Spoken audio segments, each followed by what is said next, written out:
We are here. Yo, Bam. what's up?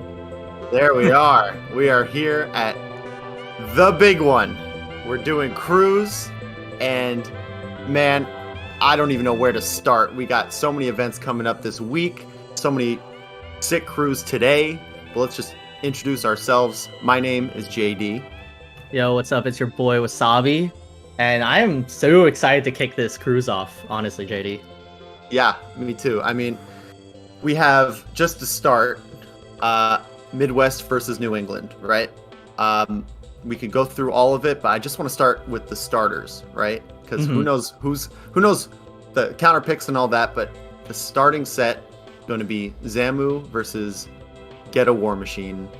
I need you to give me your take here. I mean, what's on your mind, man? I have a lot on my mind about this. For one, we have Get a War Machine representing New England, Box, Fox. I assume Fox, he does have a really, really nasty Falco as well. And so I think it's going to be interesting as a fellow Box main. But the other thing is he's facing up against Zamu, a Champagne Fox, JD, and that's scary. Champagne Foxes are like a different breed. They're kind of like Long Island Falcos, but in terms that you'd understand. They are just very good at the Fox Ditto. PRZ is from Champagne. Lord Shabo is from Champagne. Of course, Zamu's from Champagne. And so they've played Fox Dittos. I know for a fact that Zamu's best matchup. He's definitely rocked your boy in the last bracket I entered, honestly. So I think it's going to be a really, really tough battle for Get a War Machine, but I think it's certainly doable, and it's going to be interesting to see how both of these players play, because I think people tend to think Zamu's like this aggressive Fox, but he's such a switch player. He can play reactive and a little bit more passive, and also go in really hard. But he's fast, and so is Get a War Machine, and so I think it's going to be just a lightning round of a first game for this crew battle. Yeah, I mean, you gotta look at Zamu as the quote-unquote favorite, right? I mean, just a top player by any stretch of the imagination, one of the strongest Foxes out here. Maybe not entering and getting huge results in the modern era, or not getting as the flashiest results, but like anyone who knows anything in the scene knows Zamu, right? It's pretty obvious. GWM, Grown Working Man, or Jesse, or Get a War Machine, whatever he's going by nowadays. Here's the advantage that this guy's got. It's cruise, and I think when we're talking cruise, it's just a different beast. I mean, usually crew battles take place in person, right? This is kind of similar vibes. You come into a set and you play, and it's remote. It's slippy. You're in the comfort of your own home. You don't have 4 homies like cheering you on and 5 that want you to like Thanos snap away. You have kind of more ability to control your environment. But when we're talking about Jesse, he is someone with the attitude, the confidence. Like, he could come into any venue and act like he's the best player in the room, even if he's just kind of scraping for top 8. So I think that energy, especially in a leadoff, like the confidence to lead off with one of the 2 Fox mains that New England's bringing, I think this is Jesse being like, yo, put me in, I'm going to beat whoever they put in there. And I think that confidence this is a best of 1, right? The leadoff cruise is a bow 1.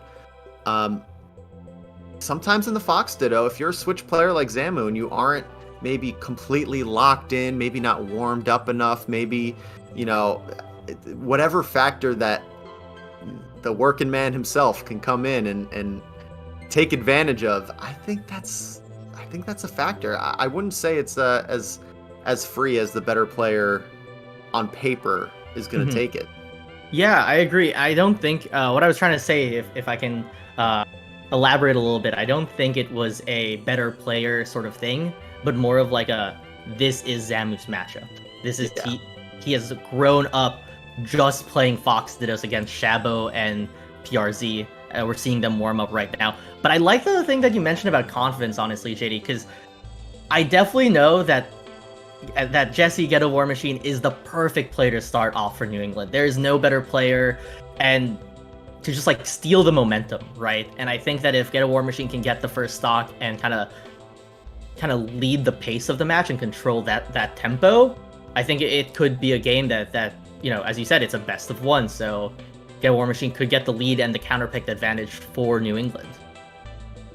Yeah, it's. I mean, look. Let's look at what Twitch is saying. It is a 5-1 odds in favor of Zamu. We are in there, starting off immediately. Let's put the colors to the names as quickly as possible. It looks like we have the White Fox as Get a War Machine and Zamu red, right? It's got to be that. No, yeah, it is. It most certainly is. Ooh, but great start. Oh, reads a double jump, goes high. Wow. All right, what will happen now? Oof, misses. Oh, reversal. So that's one thing I wanted to, I was holding in the back pocket, but Zamu's reversals at high pressure situations are really good, and that's how he kind of sticks with the momentum. Now that he has a lead, I'm curious on how we will expand it. Oh my Fox God. Error. That's unfortunate. My channel points are looking like they're in danger. We're not doing a quick flip today. We're going to have to earn our balance here because Zamu is off to a really strong start. And here's the other thing about Cruz. It's not just about win-loss. You got to count every single stock here. And sometimes a victory is just taking one of the best players to the last stock. I don't think Jesse is the type of player to get too rattled too quick, but you saw that up B straight into the stage. Not ideal. But, Fox Dittos, who knows where the stock can come from. I just need to see a little cleaner play if my points are going to stay with the War Machine. Oh, that's the classic Drug Fox patron right there. Gets the reaction check chase as he but misses the wave dash. I really like how Zamu's right now holding center. I just am wondering if Zamu can take a little bit more space. Calls out that. Might be the stock, honestly. Oh, it is. Wow. This is a big lead for the Midwest. And Zamu avoiding a Marth first round, not running into Calvar is also really, really strong. So this is a great move by Midwest at all in terms of like planning who goes first. Yeah, I mean, a player at Zamu's level is not going to really struggle against any particular character. Maybe a little bit of a lucky break to get him into his strong suit. It looks like a 3-stock is, oh my God, the forward air to extend and the forward tilt to keep the string going. Let's see if the SDI is enough, but no, the up throw, up air will close it out. Now, that's huge, JD. Another stock, 3 versus 2. That's definitely, we're talking about macro here, the macro concepts of the crew battle. If Jesse can pull off some sort of up throw shine, some Long Island action, the K-On, whatever it needs to be. Oh my God, is this it? No. 0%. It's not going to give the knockback needed to keep that extended edge guard, but we'll see. I like the pressure that Get a War Machine is putting on there. It's just a little bit too late. Zamu closes it out. I was going to say, JD, as I was talking, I love that Get a War Machine kept on the pressure, didn't stay in the corner too much, but yeah, as I said, this is Zamu's best matchup. Champagne Foxes are literally built different. But what are your thoughts, after our first game to kick off Cruise? My thoughts are I need to make sure that I'm not just throwing points behind my heart. Zamu, I respect as a player, and I would love to get to know better, but Jesse's my boy, and I gambled with my heart, and that's just a bad move. That's my first thought. And I will be putting points on every single match here. I kind of can't not. In terms of the gameplay, I don't think Jesse's happy with that. There was some misspaced up smashes. There was a chain grab that went nowhere because it wasn't jump cancel. There was just certain gameplay there that looked clean. I mean, we saw the up B in the second stock. I think it's just a matter of you start a crew battle, you have very little time to get into it. You got to make it work right away. And Zamu is just fresh to death. I mean, that's the nature of Fox Dittos. Whoever can lock in faster is gonna take it. But 2 stocks is not too bad. I have a feeling Calvar is gonna come in kind of with maybe the 1-2 punch. I don't know exactly how the counter picks go if they get one ban. I think we'll kind of get that answered. We'll get a soft answer if we see an FD Marth next. But it's still early on. We got 5 players each team, and look, we're 16 stocks to 18. Lot to go. Yeah, I agree. I mean, and you mentioned Calvar, right? And then I think that's crazy because there's also a few other species, right? We're especially looking at Ginger. And I'm wondering if Calvar is trying to get the matchup advantage against Ginger over Zamu, while they have other players such as Slox and Bonfire Ted and Trail, right? So it's going to be interesting. I think that second stock that the Get a War Machine got was absolutely crucial in keeping New England in. I think the worst way to start is with a 3-stock deficit for sure. Yeah. Well, whoever they're putting in, I wonder if they're all on a voice chat. I have to assume the best. I don't know what the meta is. Sometimes it depends on who you're playing with, but I think some sort of cohesion, some sort of like, we got you, you're back, don't worry, hop out of the voice chat, mute everyone, whatever, and then come back in. I'm sure they're strategizing is what I'm trying to say. And I think who comes in to clean up the stock, huge difference between 3 and 2. 2 is you kind of can look at everyone and say, okay, who's got the worst spread against their team? And from what we're seeing, we get to see the playback loop. We do see Calvar entering.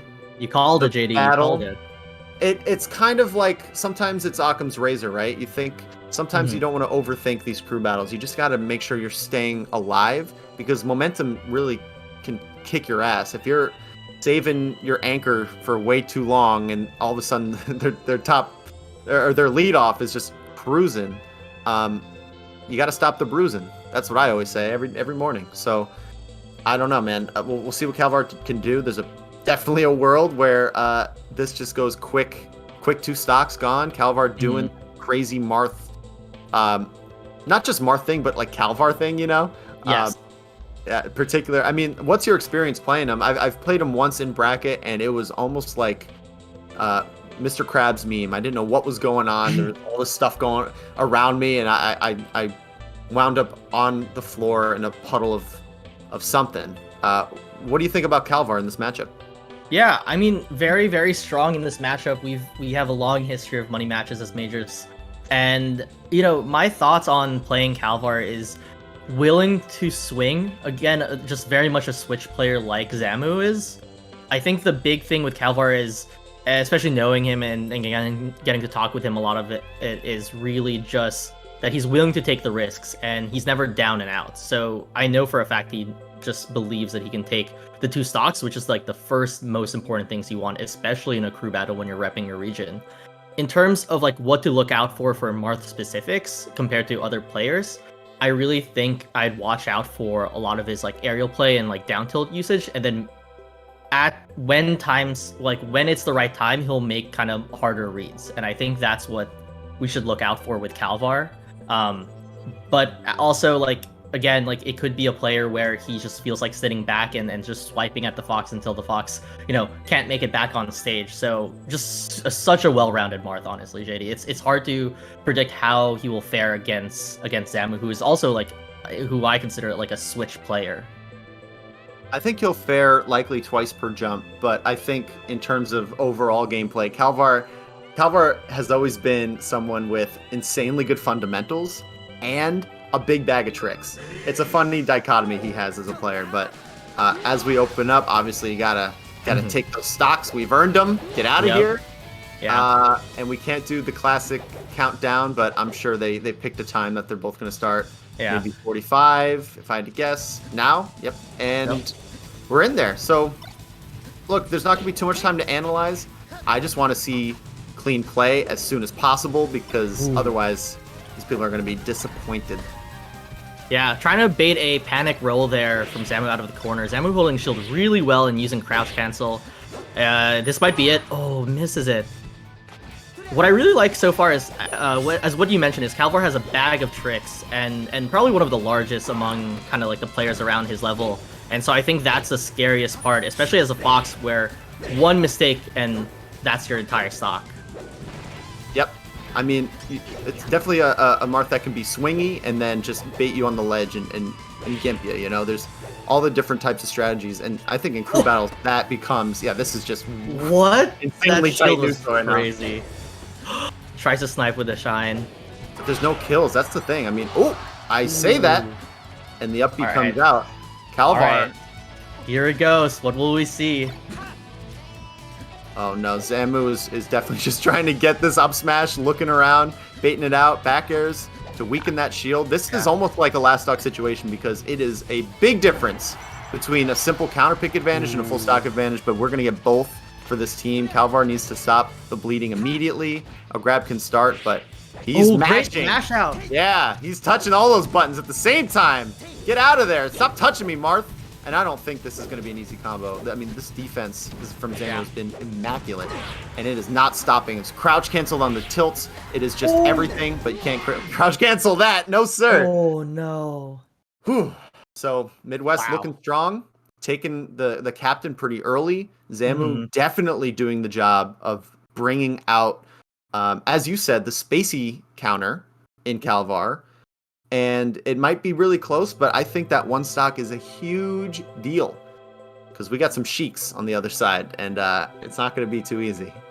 No, I agree. I mean, interesting thing is the Midwest chose to rest 2 of their sheiks. A little insider information. So I believe Free Palestine and Dreffen are both sitting out for this crew battle, with Ben being the lone sheik in.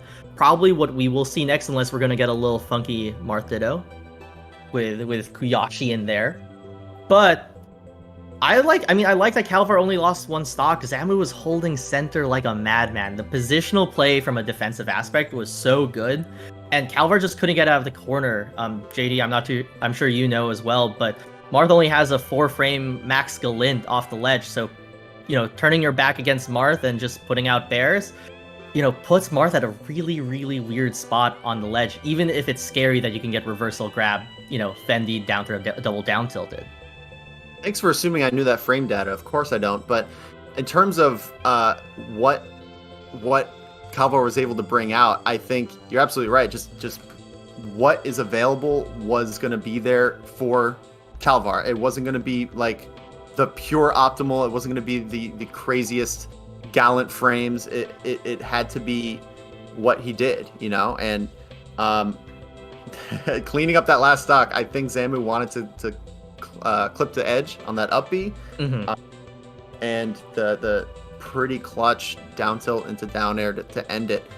And what I said earlier, the sheiks, I think just having Ben counts as multiple sheiks. I would be surprised if they send anyone besides Ben, because we're talking about 2 Falcos and a sheik and a Marth. So going for the Marth Ditto would be a little strange, to be honest. Because Slox is in the back end. Now we're talking strat, because this is when crews become really counterpick. Like, what actually do you do? It's not as easy as just picking the right match. There's so many factors, right? Mm-hmm. Well, and if you indulge me here, no, go for it. What do you got, Will? I heard a thought. Yeah, I was gonna say, well, we're worried about the sheik, right? Ben, we know how good Ben is against Marth. Plays Kadorn practically every week at TMT, and such a strong sheik. But looking past that, what's interesting is New England has an Ices player. Yep. And even if wobbling isn't a thing, in 2021, Ices is so strong still against sheik. And so I think we could see Trail coming out afterwards, and they save Slox for maybe a Ginger or the Real Thing or for Kuyashi, Well, it looks like we have confirmed Ben going to be up against it. It makes sense. You kind of sometimes, again, you just use your intuition. What can make sense here? Who can beat the player in front of us, and what's in the back pocket, and are we screwing ourselves? And yeah, the Icy's in the back, the Spacey in Slox, and the Sheik Ditto. I don't think Bonfire is particularly definitely not weak in the Sheik Ditto, but not a Sheik Ditto master or weakness in that sense. So kind of pick what you get. And then I think having Ginger for Trail is kind of a Ginger kind of can pick apart a non-wobbling Ices. Let's be honest here. Mm-hmm. I think that's probably what they're thinking. Plus, Marth Ices is a pretty strong matchup for Marth. But here we are. We are looking at kind of what I expected. If I could put points on who's next mods, I would be up. But we can't do that here. We're just going to see who's playing. We're going at 45. Yeah. And let's start it. 3-4. It's close. Yeah, no, I love these walling down tilts, right? Sheik forces Sheik to go into the air, where then you can play the mix of putting out an aerial or not. Holds it. Interesting. The cross up F smash. Is that on purpose? I don't know, man. Probably not on purpose, but I'm always surprised whenever stuff crosses up with Sheik. You know, I feel like I never have a good grasp of when you can just shield grab it or not. It looks so juicy, right, JD? Yeah, I mean, juicy is probably what Calvar's saying right now. That was a nice extended edge guard, good percent, and coming back with the immediate ASDI down tech to just get the up B right after. Calvar's been loving those strong hit kill confirm up Bs, and now pretty close. This is going to change the narrative quite a bit if Calvar is able to pull it out. The big difference is actually taking the W. I think you need a counter pick advantage for this to turn around completely. But Calvar, the captain, does he have the same level of BDE that GWM has? Or is it going to be just a typical, you're down a stock, you might look strong, but this is a that's big. Ben. Yeah, but small Ben dropping an edge guard, man, this is every player can mash out now. That was a ridiculous mash into a fair right there, JD. But, I mean, this was big for Calvar, made it on stage, made the recovery a little tricky, got a little bit of extra percent. But yeah, I mean, another thing I just remembered is Ben lost. Oh no! Well, he's turning right back, but that is no bueno. I think Calvar has it in him to end this. Nope. Oh my god. I think Wispy got involved there too. Yeah. Oh, we might be even Stevens after this edge guard. Whoa, double dip. This is pretty bonkers. I did not expect a lot of this stuff. I don't think it's a strong look for Ben in the crew battle to be turning into Zelda like that. You ain't playing Fox, bro. Can't stall in the air that well with down Another B. great mash out though from Ben. The other thing I remember, JD, is Reeve recently beat Ben, and I wonder if that's possibly in Ben's head as well, as things are shifting. And another Ken combo. Calvar's turning this around, JD. Yeah, what's happening? This is actually pretty nutty. Calvar, obviously not a huge surprise to be winning against Ben, but this was with a stock disadvantage. This is pretty much looking like a 3 stock in a normal game. And the strength of these mix-ups and the combos coming out of Calvar, let's see how the defensive play can come in if he could survive this. It's not as easy as it looks. It doesn't look too easy either, so that's going to be a tied stock. But this is a stock advantage with invincibility. Calvar can make the most out of it. Swinging for the fences, a very aerial-heavy Marth now with the grab, but missing the down air. Now the back air is coming out from Ben. Couple hits, low. Weak hit, and just sitting there and shield, not getting the grab. Now just around the platforms. What the hell? The plot movement is nutty. All these aerials coming out. They're touching each other. Not the tipper. And can he grab it? No, not grabbing the ledge, but another forward smash baiting him out. And Ben is going to lose to Calvar with a 1-stock advantage. This has been completely turned around. That's nutty, dude. This is different. This is different now. No, this is a different storyline. We jumped timelines. And now New England is in the lead. Calvar, the captain, putting New England on his back. That was an amazing performance, JD. That was nutty. And of course, some mistakes from Ben, but to be able to capitalize it and have, Lady Luck swing, no pun intended, in Calvar's way with those tippers, especially during the Zelda transformation, I think was absolutely pivotal. Yeah, I mean, I like the pivotal pump too. That's good for you. You fit 2 in there. Yeah. I think that's a new record for me. Yeah, 2. 2. Yeah, we'll go for 3. Oh man, I'll have to really keep an eye out because I feel like the 3rd will be an accident. Yeah. Look, Calvar came out swinging, of course. That's one.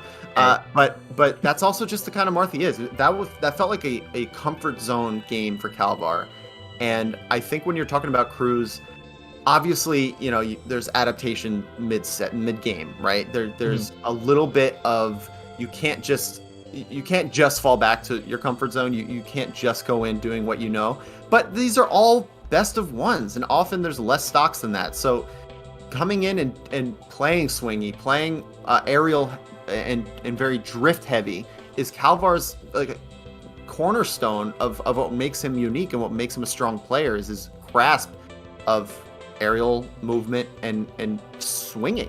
And so if Ben doesn't adapt, if Ben doesn't come out with that level of comfort, and we did not see comfort from him with the switch to Zelda, with a few a few situations where the combo didn't get extended as well, or the DI wasn't proper, that's gonna get you. And now we're thinking some more like high concept ideas. Like, what's the morale like on the Midwest team? They came in with an advantage, and on paper they were looking to clean this up. But now Calvar has another stock, and who do you send in? Now you lost the counter pick advantage. Now you might lose another stock because Calvar is one of the strongest on the team, and no one comes in and takes a free stock off Calvar. Of course, they could take one without losing, but it's not free. Mm-hmm. So how does it feel to be Midwest? And is this the time for Ginger, the Midwest captain, to come in and lock it down and say, I don't care if they counter pick me. I could beat anyone on their team. Let's stop the bleeding. I got this. Is that what we're gonna see, or is it gonna be someone like TRT who they think could? Well, I think we got confirmation, and JD, this was actually going to be my guess.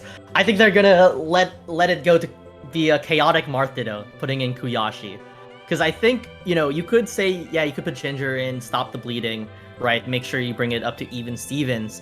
But when you look at the rest of the New England team, right, you have a Spacey like Slox, you have Trail the Ices, and you have Bonfire 10 as Sheik. You most likely want to, like, a Marth going in right now puts all of those players like a little bit nervous, right? Marth strong against all the board. We're probably gonna see a Bonfire 10 counter pick afterwards. But I like putting Kuyashi in because then you save TRT and Ginger for the last. And double Falco is a scary shotgun to look down at if you're New England. Yeah, I mean, looking down the line, it's still really tough for New England. I think you spelt it out pretty well.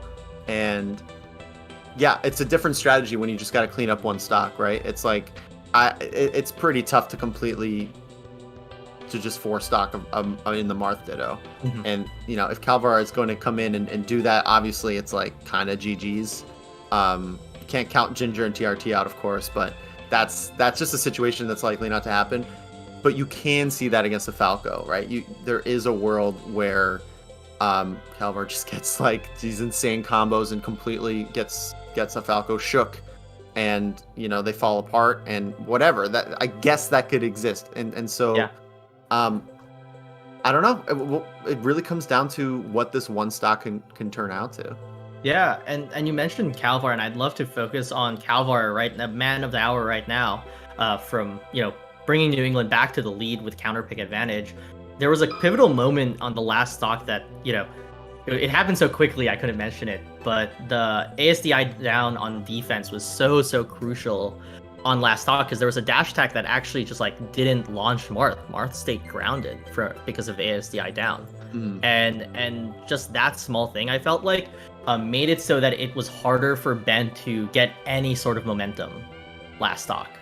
And so, you know, me being the nerd that I am, thought that was like probably really cool, even more than the like Zelda Tipper transformation accidental thing. Well, wasn't there a situation where it was it a dash attack or forward tilt or something? It was like tech in place, up B to kill. Is that what you're talking about? That happened. No, that was the first stock that Calvar took, was off of an up B. I think it was a late tech chase, but in the last stock, nothing happened. They went back into neutral again, but there was a dash attack that just like Marth didn't pop up. But talking about Marth, we got two Marths now on the screen, JD. Marthido, I feel like, again, anything goes. It feels like kind of a wild west of like, it's definitely chaotic evil in my head. Chaotic evil. Well, that's the Foxman talking. I get it. I almost think it's chaotic neutral, if that's the thing, or neutral. Yeah, it's comes down to just like, oh, no jump gets here. The hit. It's a little bit honest, but this could be scary. We talked about a four stock not being likely, but this is a really early first stock to take, and if Kuyashi does not get some sort of decent percent, I'm talking 20 plus, and bring Calvar to a point where this next stock is easier to take, but that Tipper is going to do it. Calvar looking pretty clean. Who knows where this can go, but it's not gonna be a clean stock taken. Oh my gosh. I love the light shields on the side platform by Calvar just to run out the invincibility on Kuyashi. Did that also against Ben, but Fuyashi might be able to close it right here. Doesn't. Oh my gosh, it's scary. Marth, I think, now will have a lot of aerials knocked down. Oh, I love that little dash back. Oh my god, that is so crazy. No. That is Wow. not great. A little bit of ducking in place, some push-ups, some taunting, and Is that a Calvar. triangle air dodge? Triangle wave dash right there? Maybe a little triangle jump. It's been so long, I don't even know if it's the proper term or not, but this is not looking good for Midwest. This needs to be taken because one stock is not a lead, especially if it's this far back. Okay, that's two stocks taken. That's a little wild. That hurts, actually. That kind of hurts. Yeah. Jesus. All right, man. Let's take a breath. What do we got here? Let's take stock. Let's see what's going on. I mean, first off, we have to just give props to Calvar. I mean, Yeah. England in the driving seat right now. Maybe it's coming home from. Maybe it's coming home for them. If you get my Euro reference. Exactly, I do because you always DM me about it. That's why. It's coming home. It's coming home. Melee's coming home. Oh boy. Well, what? Yeah. Let's come home to what New England's gonna bring out next. So Yes. we saw the leadoff and get a War Machine, and Calvar came in and took 8. Right. So Yes. now Yeah. Wow. we have Slox, Trail, and Bonfire. The easy decision, in my opinion, is to just put in Bonfire. It's the Sheik. I think Bonfire is especially good at non-spacey matchups. Ridiculously good. Sheik in general is it gets beat up by Spaceys, and this is no disrespect to Bonfire. She's an amazing player, but it is a bit of a polarizing situation with her. She's incredible against the floaties and non-spaceys, and particularly struggles against the spaceys. So get her in there now. Let the strengths come out, and then see what happens after that. And I really think it's as simple as that. Likely TRT will be the next one out, and then we get to maybe see a Slox Ginger anchor situation, and then I honestly think that's a toss-up, because we're talking best of ones here. So yeah, there are a few just key shape it up, things, JD, that I'd like to bring to light. Right, one is you mentioned Bonfire, right? Amazing, especially goated on the non-spacey matchups, but also from New Hampshire, the same state that Calvar's from. So the Marth practice is a lockdown for Bonfire 10. So in my head, I agree with you. I think it's the most logical pick if we are captains. And yep. we're also mind readers apparently. Yep. But also the big thing is, little insider, I'm pretty sure I heard from a little birdie that TRT does not want to face off against an Ices. And New England still has Trail. The Ices. Okay, all right. While we have a sec, when these hand warmers get interrupted with very rude jabs, the most BM you can do inside of a game is to jab while someone's dash dancing. That's cruel and unusual. I think the Trail. I don't know. Man, I don't know what's gonna come out of that, because I did hear this beforehand. I don't know if we're speaking out of turn here, man. I don't know if we should be influencing the next picks here, because Trail is indeed both teams know who the rosters are, right? That's not a surprise. But yes, opinions on character matchups, let's stay out of that. That's fair. That's fair. Yeah. All I gotta say, JD, is when was the last time you played at Ices? Oh my God, man! The Great Ices migration of 2020 was spectacular and devastating at the same time. Spectacular in the most literal sense of, man, was that a big deal. I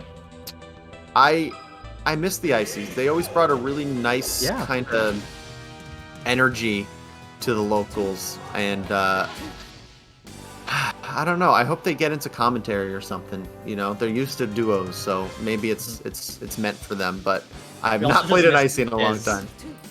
I missed Diz too. Yeah, but we just mainly missed Diz. Let's get into talk this. about this matchup right here. We have one of the most classic at a high level, at the level we're at here. I love watching these characters play. There's so much nuance to. I mean, we just saw it, right? On paper, you think Sheik wins, but it's just ain't that simple. And just like that, you're gonna come back as Zelda, and you're not gonna have invincibility when you come out. Yep, you're gonna have to suffer the consequences of this. Bonfire, not the strongest start. Again, Cruz is just a different beast. It's hard. It's hard to even. Sometimes it feels like a completely different game, but this DI in situation is not looking strong. This is just leading to a lot of combos. Still DIing in, still DIing in, and all of this percent is just devastating. This is not too good. Wow, we are even. Taunt coming out. The taunt, the Marth taunt. Oh my god. Just this back and forth is a little much. Bonfire needs to find something if this counter. I mean, the counter pick lead is a little negligible at this point, but you can't give up a 2-stock lead without scaring your teammate. You know what I mean? Oh. I like the adaptation though of really overshooting the dash attack, swinging with the down smash right there. But the overshot dash attacks just barely nicked Kuyashi. Can Bonfire close this edge guard? No. But still, New England has the lead. This is what Calvar's work is all for, is to allow for this to happen in case, right? And now Bonfire just has to close one more stock, and it's just really about getting that grab. Wow, that was perfect. Yeah, I think the comfort level has finally arrived for Bonfire. Maybe still a few mess ups here and there, but I see just a game plan developing again. The DI was kind of abysmal. That's a little bit stronger DI there, but as long as it's not a quick kill here into a quick final stock, I think Bonfire has this, but we'll see. I mean, we've been surprised before. Needles barely interrupting that forward smash. That's scary. Oh my gosh, I thought that was going to be... Oh, no jump here. This could be it. Goes for ledge. Wow. That was so crazy. I don't think anyone saw that coming. Up tilt won't kill. I think maybe a sour spot, or at least not the strongest hitbox. Again, a little bit of a weird hitbox, but I don't think... Yeah, Sheik's not coming back from this. So last stock, this is to determine counterpick stage advantage, which does become a pretty big deal. We're talking about Icy's Falco on a top platform or not. That's kind of what we're thinking here. Oh, man. Fox Falco, it doesn't matter as much, but this is going to set the pace for the last two sets JD, here. Bonfire is gonna live or die by a dash attack. I'm gonna call it now. Oh my god. If Bonfire ever lands that, I mean... These edge guards are not looking good for either. We'll see. Yep, there it is. Living. Yep, or dying. Oh, we don't know. The F tilt lift. I'm so surprised about that. Oh, is that it? That's the vortex. Bonfire close it. Oh, tries to call out an early up B. Dies by the dash attack. Oh, you're wow. Right. Nailed it. You're so right, dude. The dash attacks, just never paid off. Not once. And that is huge for Kuyashi. Looking strong, but one stock remaining. Can something come out of it? There's so many questions. Yeah. Whew. Wow, that was... What did I say, JD? I called it. Live or die by the dash attack. Yeah. But credits to Kuyashi, for spacing around that, pixel perfect. The worst dash attack I saw was it barely nicking, the last few active frames of Sheik's dash attack. It never popped Marth up. So, props have to be given to Kuyashi for just, constantly playing around that threat range specifically. And that's what allowed Kuyashi to, reverse the tide now. Midwest is in the lead again. Yeah, I mean, let's just give a quick disclaimer. In these crew battles, it is very difficult to showcase the best you can be as a player. It is almost impossible unless you just, super pop off for no reason, right? And so, we're talking about, we're talking about coming in and being put on the spot in front of hundreds of people, and it's a different beast. But Kuyashi had had the first couple combos, never given up the opportunity to keep the fares coming, get a couple really well-placed forward smashes, I thought, to end combos, and then to clean up that last edge guard was definitely full props need to be given. You're right. Now we talk macro. Now we go back to strat. And, I think the big change in momentum here, the next player will likely be the Ice Climbers, and then Ginger gets to come in. Yeah. That's just different. So Slox has likely, I mean, I hope the players ignore me until after they're out of bracket. I have caught glimpse of some of the New England folks hanging out in bracket. We also might be talking to no one because there's advertising ads going on at the same time. Brandon, do you have confirmation that we're talking to no one, or maybe just the subs? No, right? no, I think.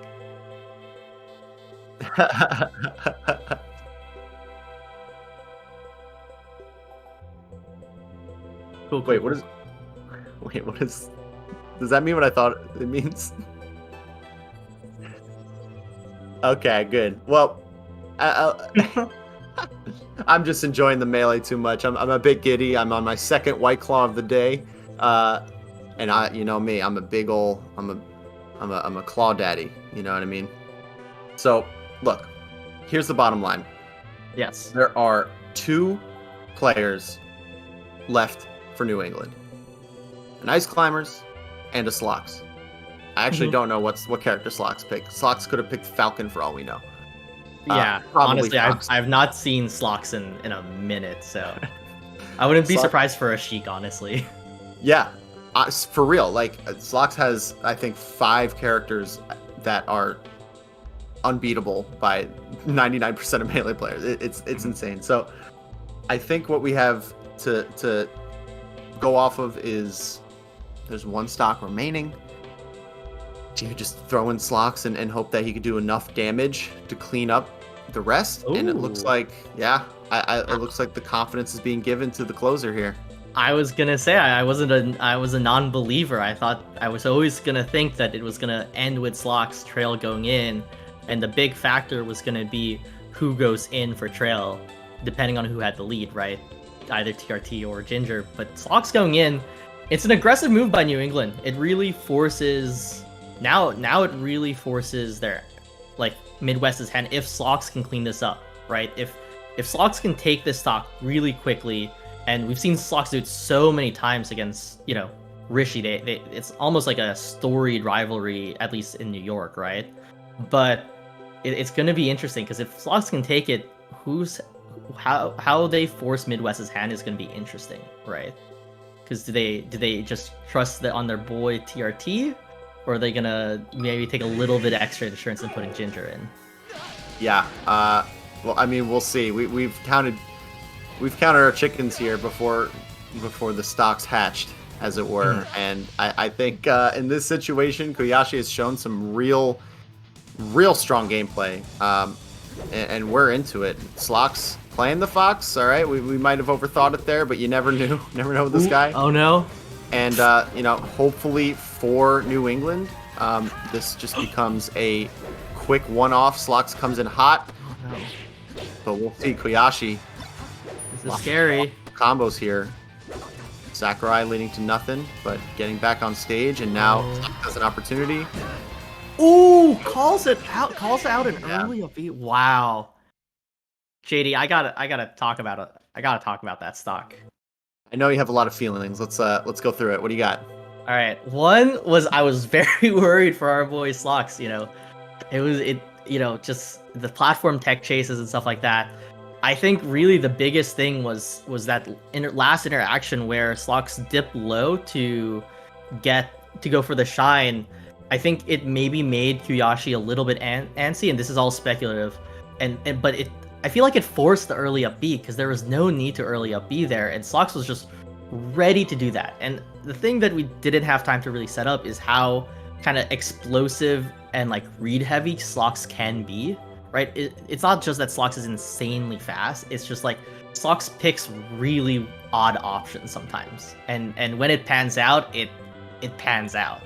And now we have the situation that I was talking about, which is now, with Slox in there, how will it force Midwest's hand? And I'm really curious to kind of see that. Yeah, I think the move has got to be to throw in TRT and hope that even if Slox comes out on top in a 1-to-1 matchup, that there's Ginger to back it up, either to clean up and then take the Icy's 4 stocks, maybe with a 1 stock advantage or 1 stock disadvantage, maybe 2. In worst case 3, or who knows? Slox can just completely go sicko mode and take 8 stocks by himself. That's possible.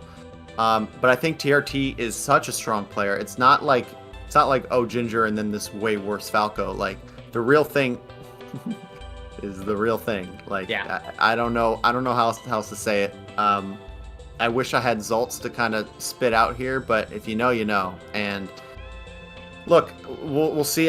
That's kind of my hard read here. The other line of thinking is that what we heard was kind of misinfo that TRT doesn't really care about. Look, we have confirmation here on the screen, so I'm going to say that this is going to be ostensibly the final test for New England. If Slox wins this, they're still in it.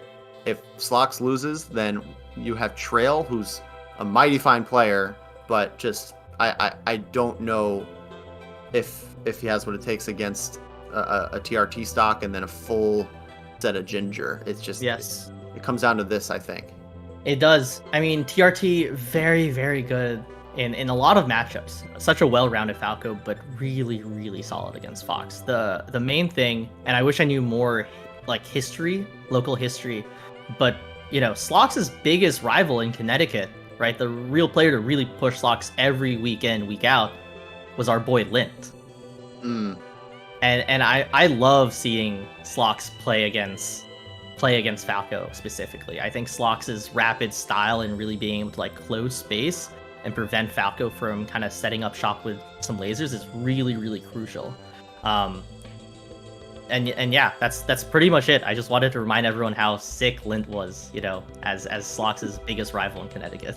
Oh man, yeah, they would both come through. They would just carpool together and hit up our Westchester local and just smack everyone around and take our money and bounce.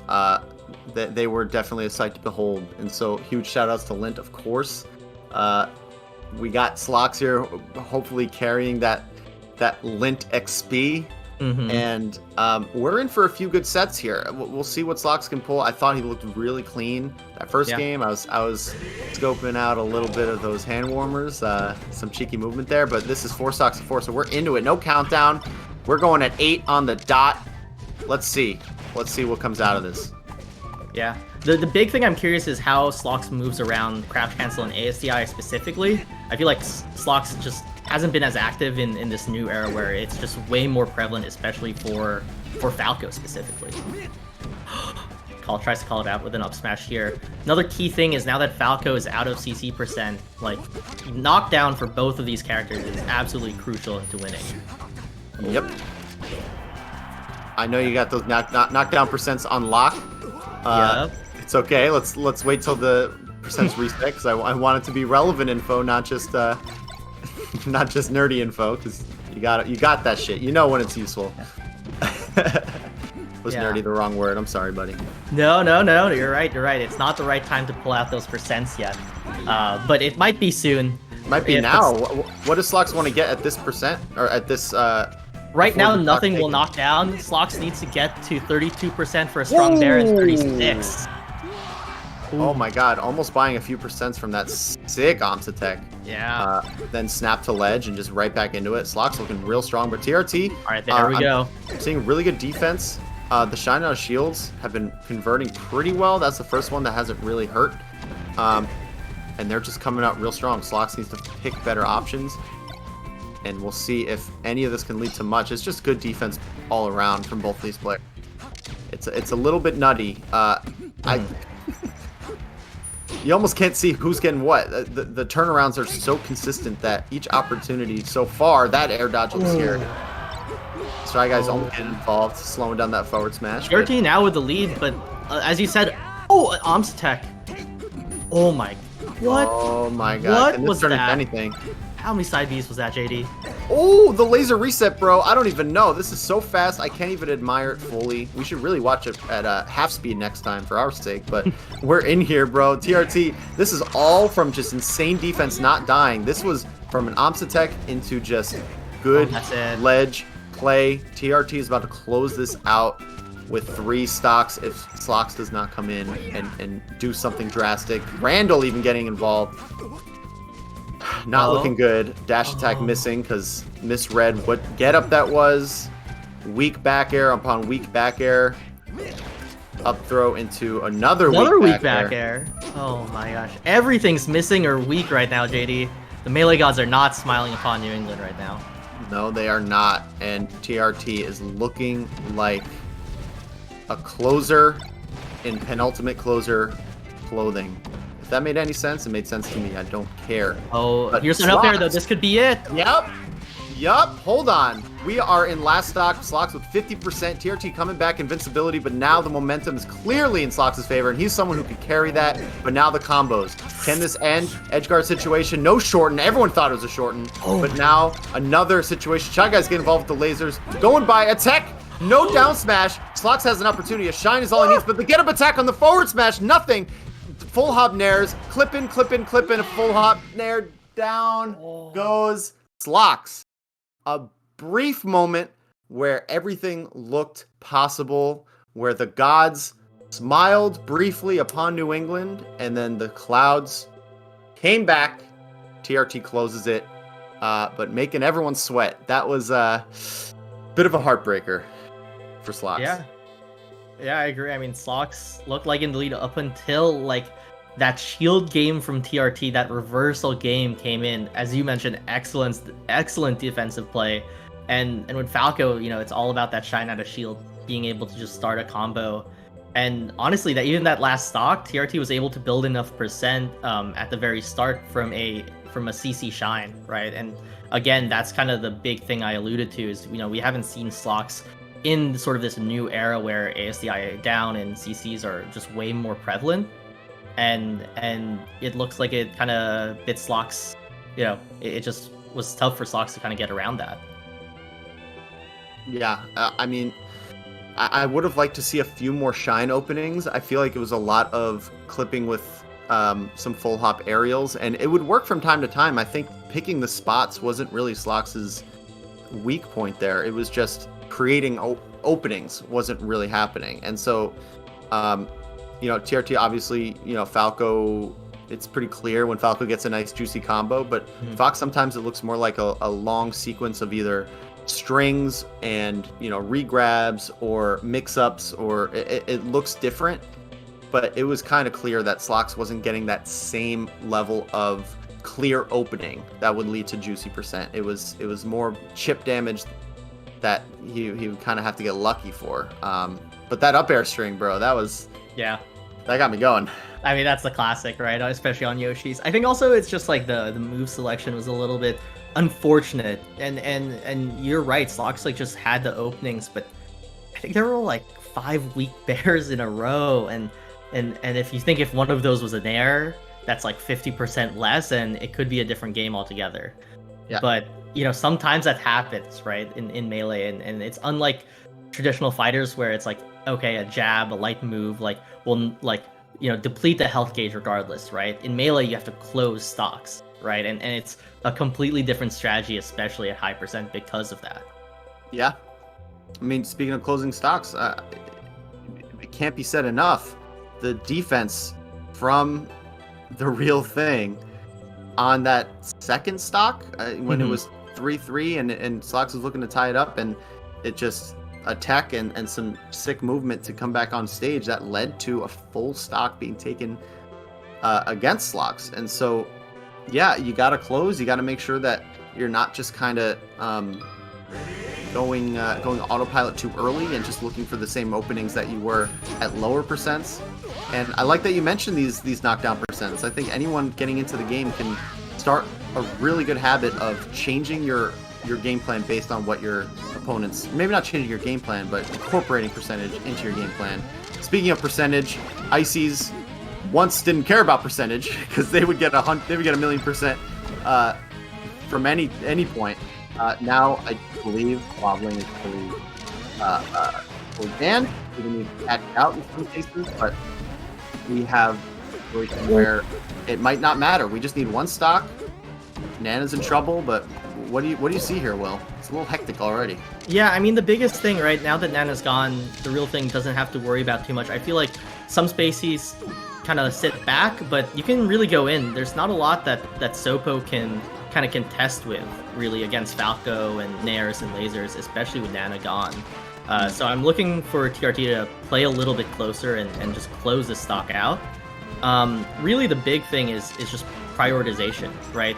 Beating Ices is more about choosing when to switch your pressure between the character and choosing the right move versus like doing something like super specific, right? And I think players who just play Ices a lot, it just comes naturally to them.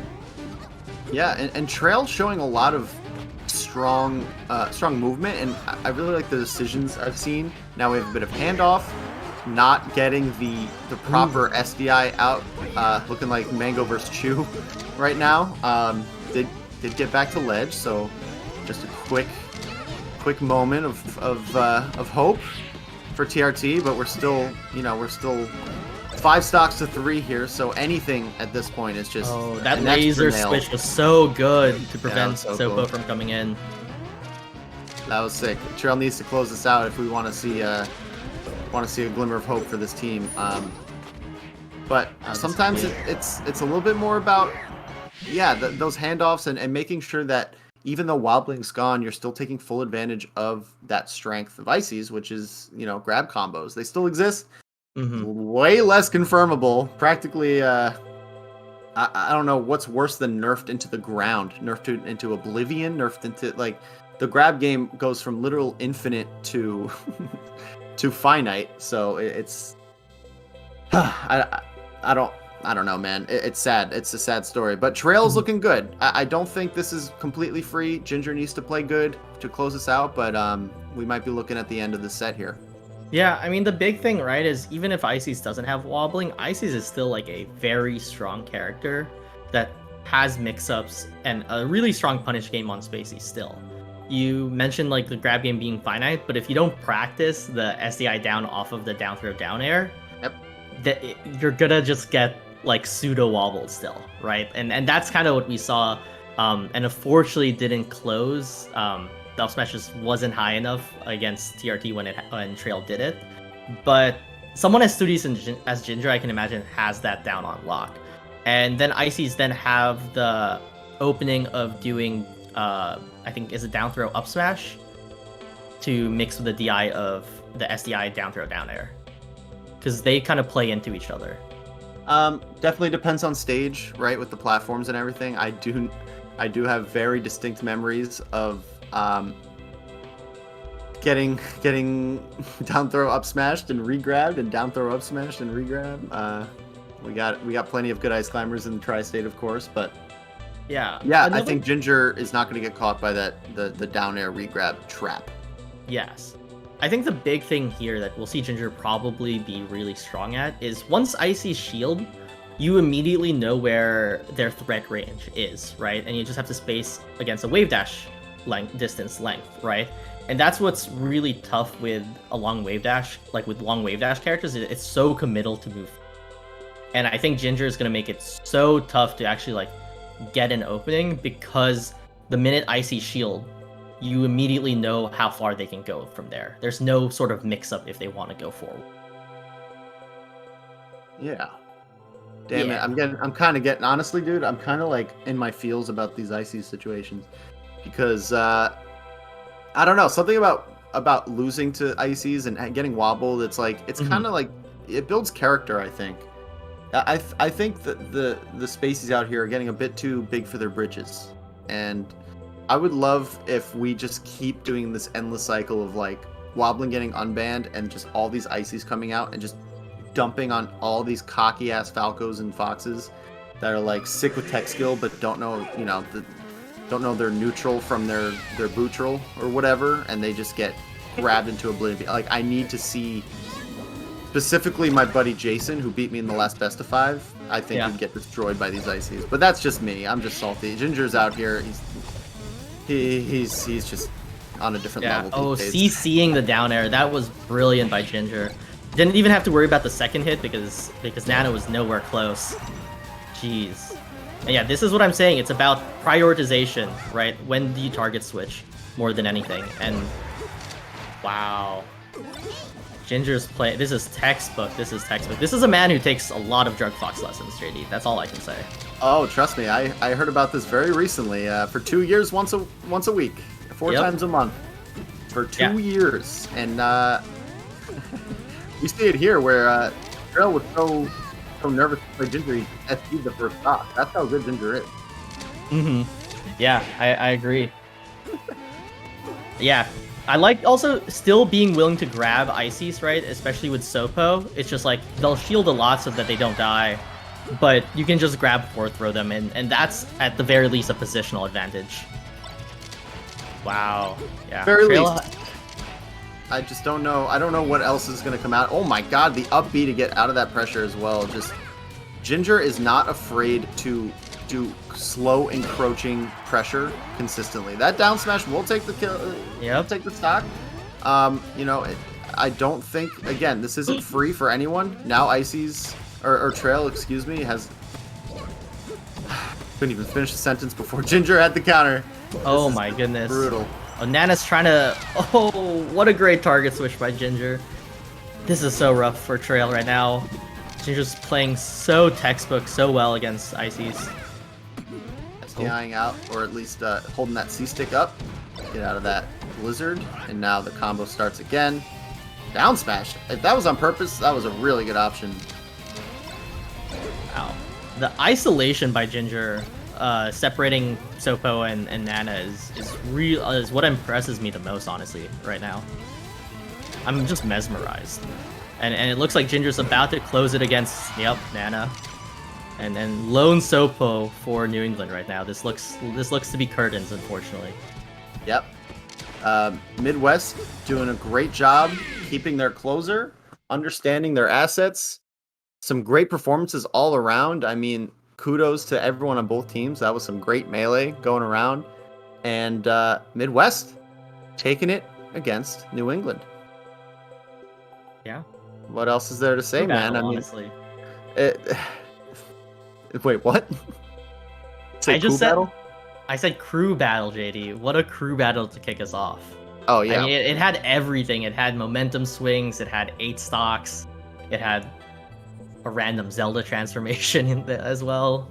Oh yeah, I mean, at first I thought that it was just going all Midwest all day, right? That it was it just started off too clean, and then the stocks being taken were just not we're not going to be adding up. But then Calvar came in and put on such a crazy strong performance. I mean, bringing it so necessarily close for my sake. I wanted to stay involved. I wanted it to be hype, and it was till pretty much the very end. I mean, up until Slox and TRT, that was kind of still anyone's game. Midwest on paper has a pretty distinct advantage. Ginger being the strongest, I would say, individual player, just by rankings, and we definitely saw it at the end there how strong Ginger was. But New England has just more heart than any scene I've seen in my experience. I mean, New England has a lot going for it, and honestly,